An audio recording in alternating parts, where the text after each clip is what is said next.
कांग्रेस नेता दिग्विजय सिंह के कमलनाथ सरकार गिराने से जुड़े बयान के बाद शुरू हुई सियासी बहस में पूर्व गृह मंत्री नरोत्तम मिश्रा ने भी चुटकी ले ली है।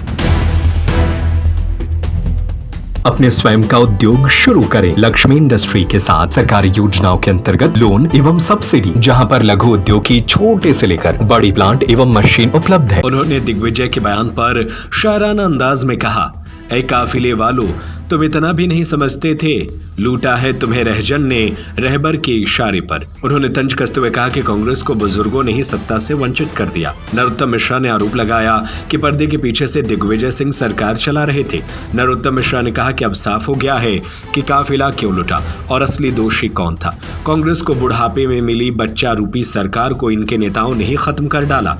मिश्रा ने तंज कसते हुए कहा कि शुरुआत से ही हम कहते थे सरकार कमलनाथ नहीं बल्कि दिग्विजय सिंह चला रहे थे और यही उसकी गिरावट का कारण बना। उन्होंने याद दिलाया कि उस समय मंत्री उमंग सिंघार ने भी यही बात कही थी, लेकिन कमलनाथ की आंखों पर दिग्विजय ने पट्टी बांध रखी थी।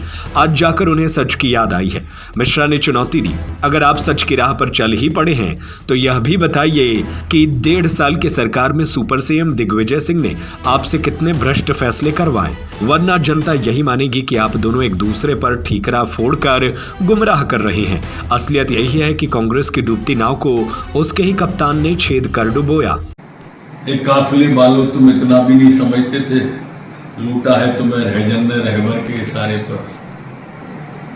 सरकार क्यों बुरी और कौन दोषी है वो सब सामने आने लगा है। दरअसल कांग्रेस को बुढ़ापे में 70 रूपी बच्चा पैदा हुआ था। दोनों बुजुर्गों ने उसे चूम चूम के ही मार डाला। हालात ये हो गई, अब एक दूसरे की शीशा लेदर कर रहे हैं, जबकि हम पहले से ही कहते थे कि पर्दे के पीछे से दिग्विजय सिंह सरकार चला रहे। इनके उस समय के मंत्री और वर्तमान के नेता प्रतिपक्ष उमंग सिंघार कहते थे कि पर्दे के पीछे से दिग्विजय सिंह जी सरकार चला रहे। अब तो स्पष्ट हो गया, कमलनाथ जी कह रहे हैं कि पर्दे के पीछे से दिग्विजय सिंह चलाते थे, ऐसा सब मानते थे। कमलनाथ जी, अब निवेदन है, दिग्विजय सिंह ने क्या क्या भ्रष्टाचार के फैसले कराए, लगे हाथ वो भी कर दो तो सब सामने आ जाएगा। इंतजार करें, फिल्म अभी बाकी है। दरअसल दिग्विजय सिंह ने एक पॉडकास्ट में खुलासा किया कि एक बड़े उद्योगपति के घर कमलनाथ और सिंधिया के साथ हुई थी बैठक में सभी मुद्दों पर चर्चा हुई और एक विश लिस्ट भी तैयार की गई, जिस पर दोनों नेताओं ने दस्तखत किए, लेकिन उसका पालन नहीं हुआ और अंततः सरकार गिर गई। दिग्विजय सिंह ने साफ कहा कि यह पूरा मामला आइडियोलॉजी का नहीं बल्कि पर्सनालिटी क्लैश था। इस पर कमलनाथ ने भी प्रतिक्रिया दी। कमलनाथ ने ट्वीट कर पलटवार करते हुए कहा, सिंधिया को लगता था कि सरकार दिग्विजय सिंह चला रहे हैं, इसी नाराजगी में उन्होंने कांग्रेस के विधायकों को तोड़ा और हमारी सरकार गिराई थी। वहीं ज्योतिरादित्य सिंधिया ने इस पर कुछ भी कहने से मना कर दिया।